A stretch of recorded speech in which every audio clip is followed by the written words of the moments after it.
I'm glad you're here with me today. Before I tell you what happened, I need you to understand something. I wasn't always this strong. The woman I am now was forged in fire, and that fire started on an ordinary Friday morning with an apple pie. It was the kind of crisp October day that makes you believe in new beginnings. The air smelled like fallen leaves and wood smoke, and I'd woken up early to bake Claire's favorite dessert, my grandmother's apple pie recipe, the one with cinnamon and just a hint of nutmeg. I can still smell it if I close my eyes, butter, sugar, and apples caramelizing in my kitchen. Claire was my daughter-in-law, married to my son Daniel for 3 years. Sweet girl, or so I thought. Always complimenting my cooking, always hugging me a little too tight at family dinners. I loved her like my own daughter. That's what makes this so much worse. I didn't call before driving over. I never did that sort of thing, just showed up with food and love the way mothers-in-law do. The pie sat on my passenger seat, still warm wrapped in my favorite checkered cloth. I remember humming along to the radio, completely unaware that my entire life was about to shatter. Claire's house was picture perfect, like something from a magazine. White picket fence, a porch swing that creaked in the breeze, hanging baskets of purple petunias. It was exactly 10 in the morning. I know because I glanced at my watch, thinking I might be too early, wondering if she'd still be in her pajamas. But then I saw it. Frank's silver SUV parked right there in her driveway like it belonged. My husband's car. At my daughter-in-law's house. On a Friday morning when he was supposed to be at the office 40 minutes away. For a moment, my brain simply refused to process it. There had to be an explanation. Maybe he'd stopped by to fix something. Maybe Daniel had borrowed Frank's car. Maybe my hands gripped the steering wheel so tight my knuckles went white. The logical part of my brain kept offering excuses, but something deeper, something primal, already knew the truth. I sat there for what felt like hours, but was probably only 2 minutes. The engine ticking as it cooled. A neighbor's sprinkler system cycling on. A dog barking 3 houses down. Normal sounds of a normal Friday in a normal suburban neighborhood. Except nothing was normal anymore. I don't remember making the decision to get out of the car. My body moved on its own, 1 foot in front of the other across her perfect lawn. The grass was wet with dew. I could feel it soaking through my canvas sneakers. I should have walked up to the front door. I should have knocked. I should have announced myself like any normal person would. But I didn't. Instead, I found myself walking around the side of the house toward the kitchen window, the one I knew she kept open on nice mornings because she'd told me once that she loved the fresh air while cooking breakfast. And that's when I heard them. Laughter first. Light, easy, intimate. The kind of laughter you share with someone when you're completely comfortable, when you've forgotten the rest of the world exists. I recognized his laugh immediately. That low, rich sound that used to make my heart skip when we were dating 30 years ago. The laugh I hadn't heard directed at me in at least 5 years. Then Claire's voice, playful and teasing. "You're late again? She'll start to suspect." I stopped breathing. Frank's response was quieter, but the window was open just enough. "Relax. Marilyn trusts me completely. She always has." The pie slipped from my hands. I didn't drop it dramatically like they do in movies. My fingers just stopped working. The ceramic dish hit the concrete path with a dull thud, apples and crust scattering across the ground. Cinnamon and broken promises. I stared down at the mess my grandmother's recipe destroyed, and something inside me broke right along with it. I should have stormed in there. I should have confronted them. I should have screamed and cried and demanded answers. Instead, I turned around and walked back to my car like a ghost. Like I wasn't even real anymore. The drive home is a complete blank in my memory. I know I must have driven because hours later I found myself sitting in my own garage, my car engine still running, the automatic door still open behind me. My neighbor, Mrs. Patterson, knocked on my window at some point asking if I was all right. I remember nodding. I remember her face concerned and confused. I remember lying, "Just tired, that's all." When I finally went inside, I sat at my kitchen table, the same table where Frank and I had eaten breakfast together for 25 years, and I couldn't feel anything. Not anger, not sadness, just this vast, empty nothing that stretched out in every direction. The clock on the wall ticked. The refrigerator hummed. Somewhere in the distance, I heard a lawnmower, life continuing on as if mine hadn't just ended. That evening, Frank came home at his usual time, 6:47 p.m. I know because I was watching the clock counting down the minutes until I'd have to look at his face. He walked in with his briefcase, his tie loosened, looking exactly like he did every other Friday for the past 2 decades. "Hey, honey," he said, dropping his keys on the counter. Then he kissed my forehead, that same absent-minded kiss he'd given me 1,000 times before. But this time I smelled it. Gardenia, Claire's perfume, on his collar and his hair, seeping into my kitchen like poison. "How was your day?" he asked, opening the refrigerator. The words sat on my tongue, I know. "I saw your car. I heard you laughing with her." But what came out instead was fine, quiet. He smiled, that easy, comfortable smile of a man who had no idea his wife had just discovered his betrayal. "I'm beat. Long meetings all day. You know how it is." Long meetings. That's what he was calling it now. I made dinner. Meatloaf, mashed potatoes, green beans his favorite. I set the table. I poured his wine. I sat across from him and watched him eat. And the whole time I kept thinking, this is what it feels like to be a stranger in your own life. He talked about work, something about a new account, a difficult client. I nodded in the right places. I even laughed once when he told a joke, though I couldn't tell you what it was about. After dinner, he settled into his recliner with the remote control. I washed the dishes, my hands moving through familiar motions, soap rinse dry. Through the kitchen's doorway, I could see the back of his head, could hear the low murmur of the television. 25 years.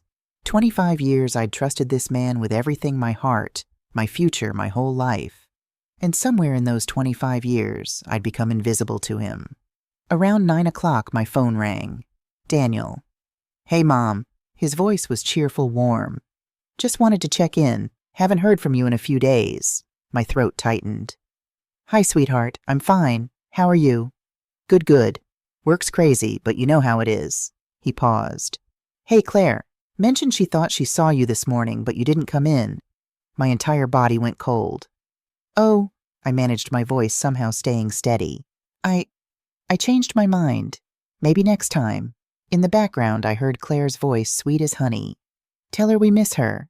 She should come over for dinner this weekend." We miss her.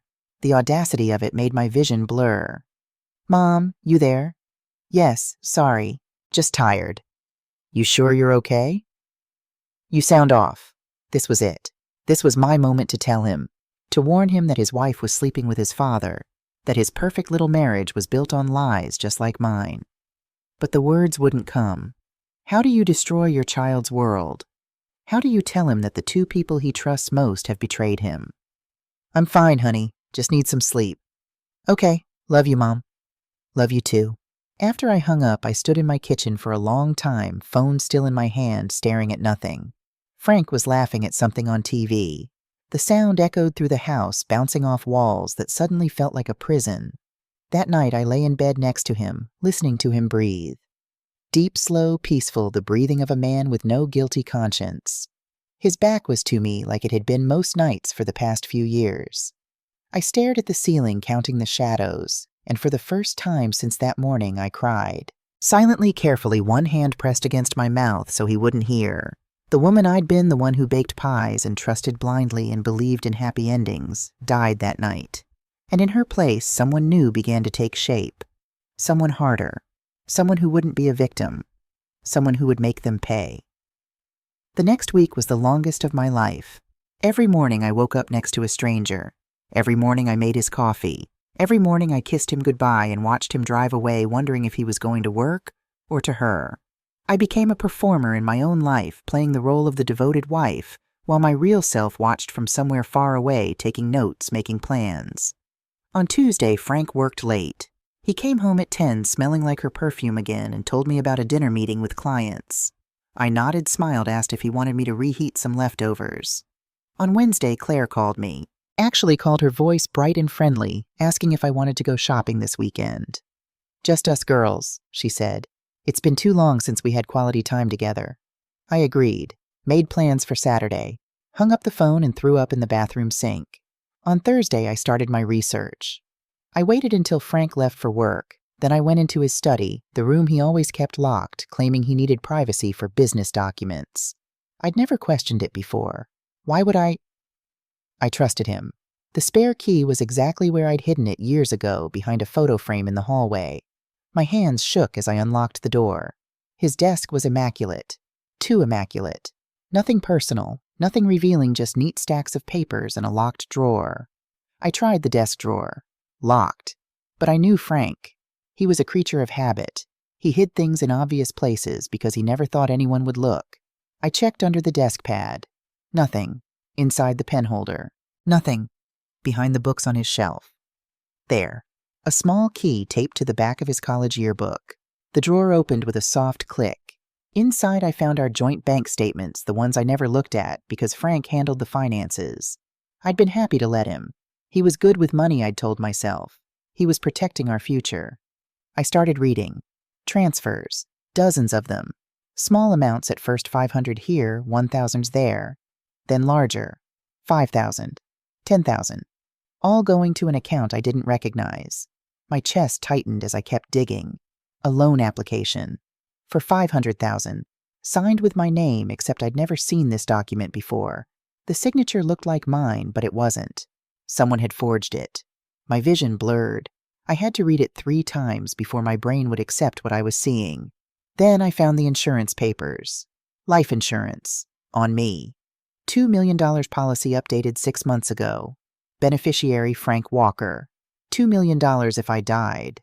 The papers slipped from my hands, scattering across his desk. My heart pounded so hard I could hear it in my ears, feel it in my throat. This wasn't just an affair. This was something much, much worse. I grabbed my phone with trembling hands and started taking pictures. Every document, every bank statement, every forged signature. My hands were shaking so badly that half the photos came out blurry. I had to take them again. Focus, Marilyn. Focus. At the bottom of the drawer, I found a handwritten note. Claire's handwriting. I recognized it from birthday cards and thank you notes. The cabin, November 15th. Make sure she's alone. November 15th. That was 3 weeks away. Make sure she's alone. I sat in Frank's leather chair staring at those 5 words and felt something cold settle into my bones. Not fear, not panic. Clarity. They weren't just having an affair. They were planning something. And whatever it was, it involved me dying. I put everything back exactly as I'd found it, locked. The drawer returned the key to its hiding place. My hands had stopped shaking. My mind had gone very, very clear. When Frank came home that evening, I had dinner waiting. Pot roast, his favorite. I sat across from him, watched him eat, and smiled when he complimented the potatoes.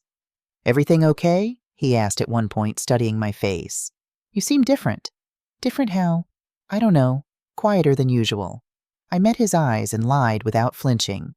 "Just tired, that's all." He nodded, satisfied, and went back to his meal.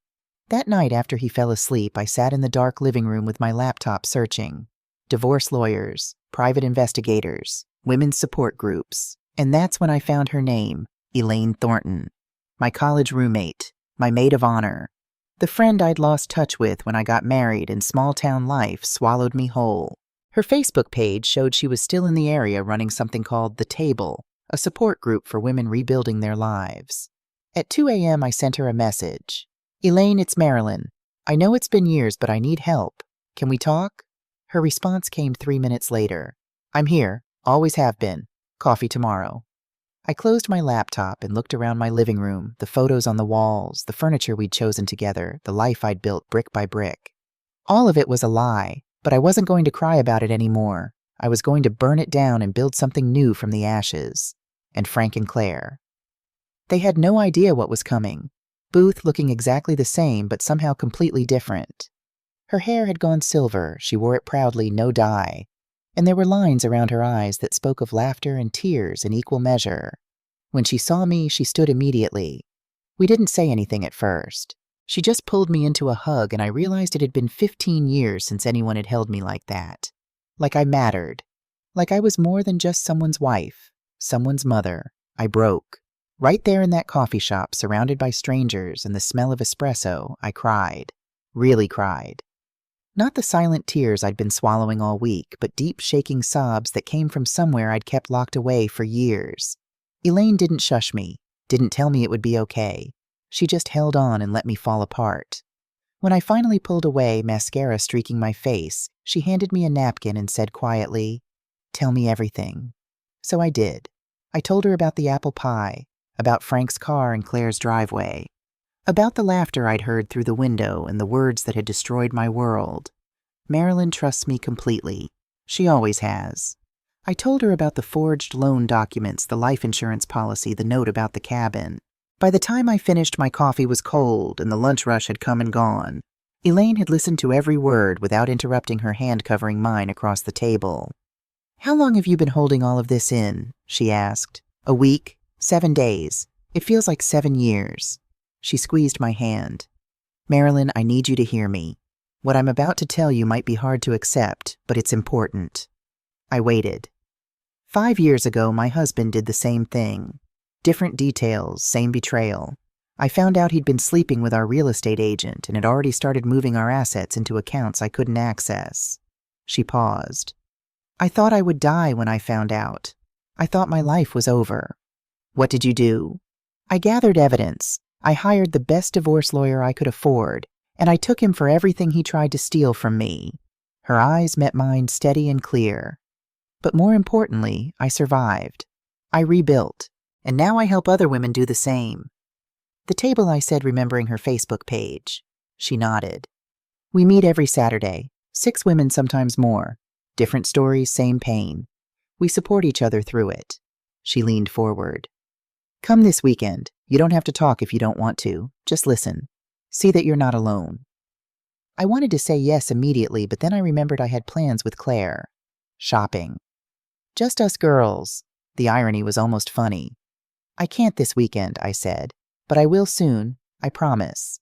Elaine studied my face. "You're planning something, aren't you?" "I'm planning to survive." "Good." She pulled out a business card. "This is Michael Rodriguez, best divorce lawyer in 3 counties. He's helped half the women at the table. Tell him I sent you." I took the card, running my thumb over the embossed letters. "Thank you." "Don't thank me yet." Her expression turned serious.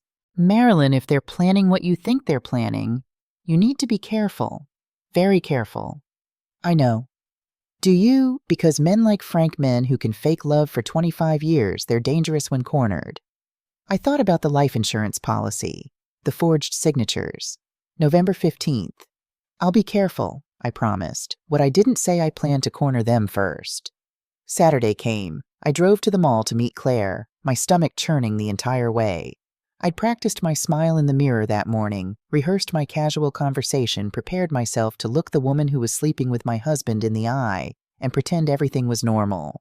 She was waiting outside Nordstrom, looking fresh and pretty in designer jeans and a cashmere sweater. When she saw me, her face lit up with what looked like genuine joy. "Mom!" She hugged me tight, and I smelled that gardenia perfume, the same scent that had been on Frank's collar all week. "I'm so glad you could make it. I've missed you." I returned the hug, my arms mechanical. "Missed you too, sweetie." We shopped. We tried on clothes. We had lunch at the food court, where Claire ordered a salad and talked about her yoga class, her book club, her plans to redecorate the guest room. Not once did she mention Frank. I watched her across the table, this young woman I'd welcomed into my family, and tried to understand. Was she a master manipulator, or did she really not see the monstrousness of what she was doing? "You seem distracted," Claire said suddenly, her fork pausing halfway to her mouth. "Do I?" "Yeah. Is everything okay with you and Frank?" The audacity of the question nearly made me laugh. "Why would you ask that?" She shrugged, but there was something calculated in her casualness. "No reason. Just, you know how marriages are. Sometimes they hit rough patches." "Is that what you and Daniel are going through?" I asked, watching her carefully. "A rough patch." Her smile faltered for just a fraction of a second. "Oh no, we're great. Really great."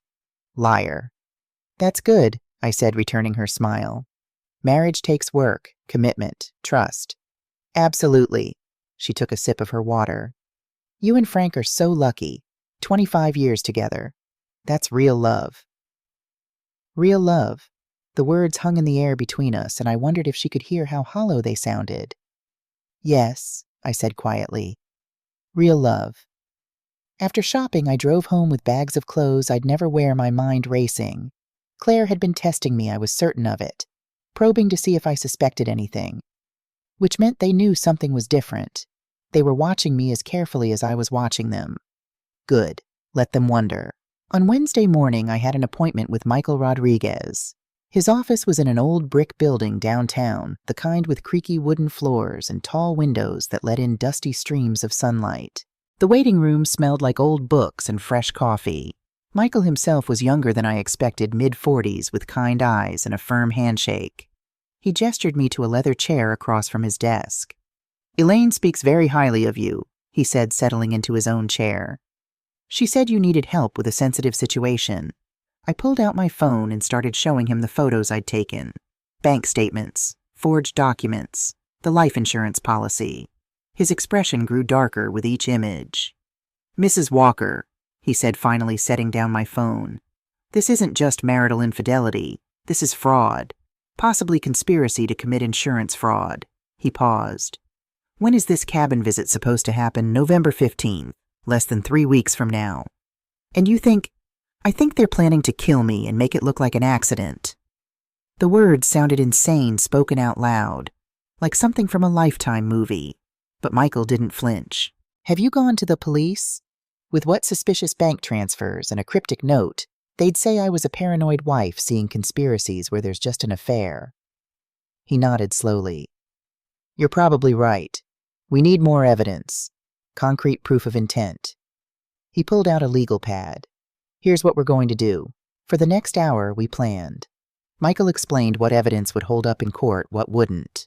He told me about legal surveillance cameras in my own home were permissible since it was marital property. GPS trackers on shared vehicles were allowed. But he warned, if they suspect you're gathering evidence, you could be in real danger. You need to maintain absolute normalcy. Can you do that? I thought about Saturday's shopping trip with Claire, about making Frank's dinner every night, about sleeping next to a man who might be planning my murder. "Yes," I said. "I can do that." "Good." He slid a card across the desk. "This is a security company I trust. They'll install cameras discreetly. Tell your husband you're worried about break-ins in the neighborhood if he notices anything." I took the card. "What about the cabin? Should I go there? See what's—" "Absolutely not. Not alone. That's exactly what they want." "Then how do we find out what they're planning?" Michael leaned back in his chair, thinking. "Do you have access to your husband's phone records, email?" "He keeps his phone locked, but—" I hesitated. "There might be another way." That night, after Frank fell asleep, I crept into his study again. This time I wasn't looking for documents. I was looking for his laptop. He kept it in his briefcase, which he usually left by his desk. My hands were steadier this time as I pulled it out, opened it carefully. Password protected, of course. But I knew Frank. He used the same password for everything our anniversary date, plus his mother's maiden name. He'd told me years ago that it was impossible to crack, because only he would know those details. He'd forgotten that I knew them, too. The laptop opened. His email was still logged in. I went straight to his sent folder and started scrolling, my heart pounding so hard I was afraid it might wake him upstairs. There, an email chain with Claire. Subject line, plans. My hand hovered over the trackpad. This was it. This was the moment I'd know for certain. I clicked. The first few emails were mundane meeting times, innocuous messages that could be explained away. But as I scrolled down older, the tone changed. From Claire, the insurance policy came through. 2 memos. More than enough to cover everything and then some. From Frank. Good, now we just need to handle the timing. Can't be too soon after the policy was updated. Needs to look natural. From Claire. What about the cabin idea? You said she loves it there. Romantic getaway gone wrong. Tragic accident. From Frank. Perfect. I'll suggest it for mid-November. Cool weather, icy roads, remote location. If something were to happen... I couldn't read anymore. My vision blurred, my breath coming in short gasps. They'd planned it. Written it out in black and white. My death. Our son's inheritance. Their future together. I took screenshots of everything, my fingers clumsy on the trackpad. Sent them to my own email. Deleted the sent message from Frank's outbox. Put the laptop back exactly as I'd found it. Walked upstairs on legs that barely held me. Frank was still asleep, snoring softly, one arm flung over my empty side of the bed. I stood in the doorway of our bedroom watching him and felt something inside me turn to ice. This man, the one I'd loved for 25 years, the one I'd built my entire life around, had calmly, methodically planned my murder. And tomorrow morning I'd have to make him breakfast and kiss him goodbye like nothing had changed. I could do this. I had to, because November 15th was coming and I needed to be ready. The next morning over coffee, Frank looked up from his newspaper and said casually, "Hey, I was thinking, how about we take a trip to the cabin in a couple weeks? Just the two of us. We haven't been up there in ages." I stirred my coffee slowly, keeping my face neutral. The cabin in November. Yeah, why not? The fall colors should still be beautiful. We could use some time together, just us. He smiled that same charming smile that had won me over 30 years ago. Reconnect a little. What do you say? Every cell in my body screamed to run, to throw my coffee in his face, to tell him I knew everything. Instead, I smiled back. That sounds lovely. November 15th. His eyes flickered just for a second surprise, and something else. Satisfaction. How did you... You mentioned it last week, remember? Said you'd have a light work schedule around then? Right, yeah. He relaxed, satisfied with the explanation. November 15th it is. I went back to my coffee, my hand perfectly steady. Inside, I was already making plans. They wanted to take me to the cabin fine, but they had no idea who they were dealing with anymore. The old Marilyn, the one who baked pies and trusted blindly, was gone. And the woman sitting at this breakfast table smiling at her husband's lies was someone far. The security cameras were installed on Thursday, small discreet devices hidden in smoke detectors and picture frames throughout the house. The technician, a quiet man named Robert, who asked no questions, finished in 3 hours. Everything's connected to your phone, he explained, showing me the app. Motion activated. You'll get alerts and you can watch live or review footage anytime. After he left, I sat in my living room watching the feeds on my phone. My own house, now a surveillance system. My own marriage, now a crime scene waiting to happen. I was reviewing the installation when my phone rang. Daniel. Hey, Mom? You busy? Never too busy for you, honey. What's up? There was a pause. Too long. Can we meet? There's something I need to talk to you about. My chest tightened. Is everything okay? Just, can we meet? Not at your house. Maybe that coffee shop on Hartley Street, the same place I'd met Elaine. Now I'm already here. I grabbed my keys. Daniel was sitting in the same corner booth where Elaine had sat, his hands wrapped around a coffee cup he clearly hadn't touched. When he saw me, he stood awkwardly, and I noticed for the first time how tired he looked. Dark circles under his eyes, a tension in his shoulders that hadn't been there a month ago. Thanks for coming, he said as I slid into the booth. You sounded serious. What's going on? He stared at his coffee for a long moment. Then he pulled out his phone, scrolled through something, and slid it across the table to me. I looked down at the screen. Bank statements, email exchanges, documents I'd never seen before, but similar to what I'd found in Frank's study. My blood ran cold. Daniel, where did you get these? Claire's laptop, 6 months ago. His voice was barely above a whisper. She left it open one day when I came home early. I saw an email from Dad about retirement planning and asset protection. I thought maybe they were helping us set up something financial. He laughed bitterly. I started reading. Took me about 30 seconds to realize they weren't planning my retirement. They were planning yours. The world tilted. You've known for 6 months. I know about the affair. I know about the money they've been moving. I know about the life insurance policy on you that Dad took out. He finally looked up and his eyes were red. What I didn't know was what to do about it. Why didn't you tell me? Because, his voice cracked. Because you love Dad. You've built your entire life around him. I thought telling you would destroy you.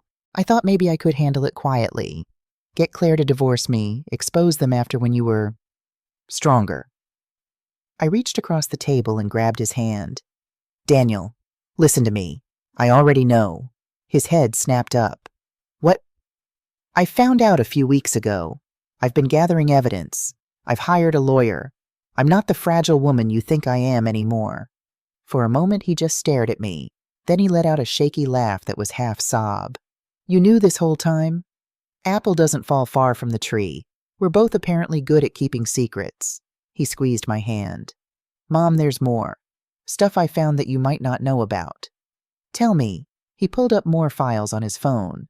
Claire has gambling debts. $300,000 to some very bad people. That's why she needs the money so desperately. That's why the timeline's so tight. My stomach dropped. How bad are these people? Bad enough that she's terrified. I've seen the threatening messages. They want their monies by the end of November, or... He trailed off. Or what? Or they come after her family. which means me, which means she's desperate enough to do anything.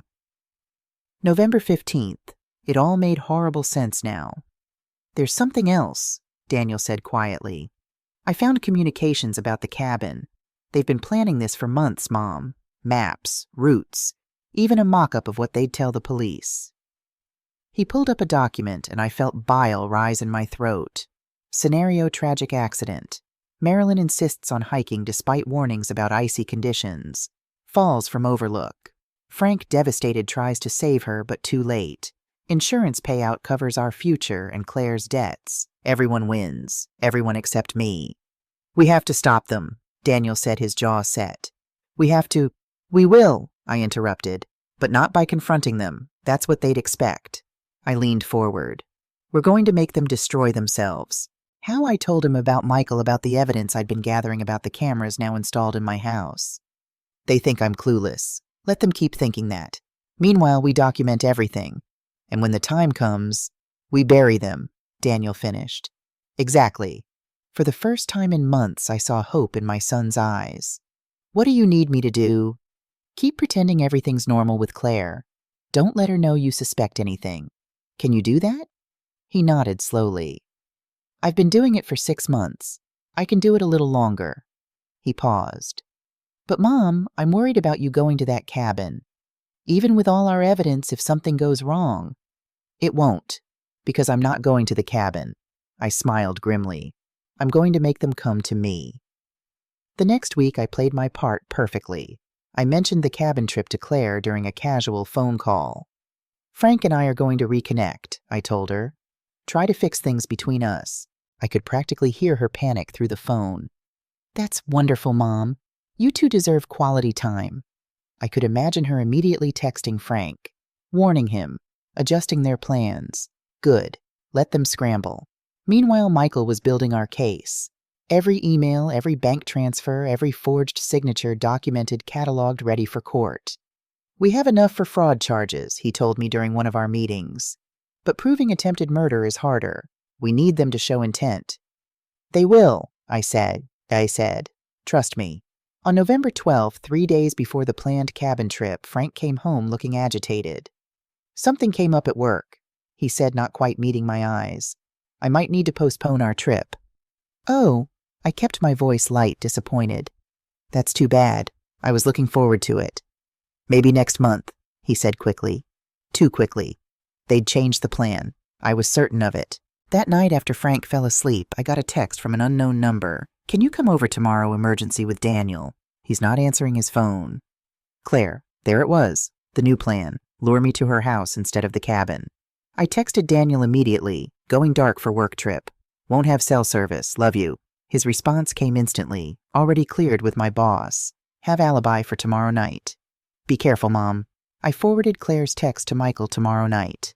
Be ready. His reply, police will be on standby. Recording everything.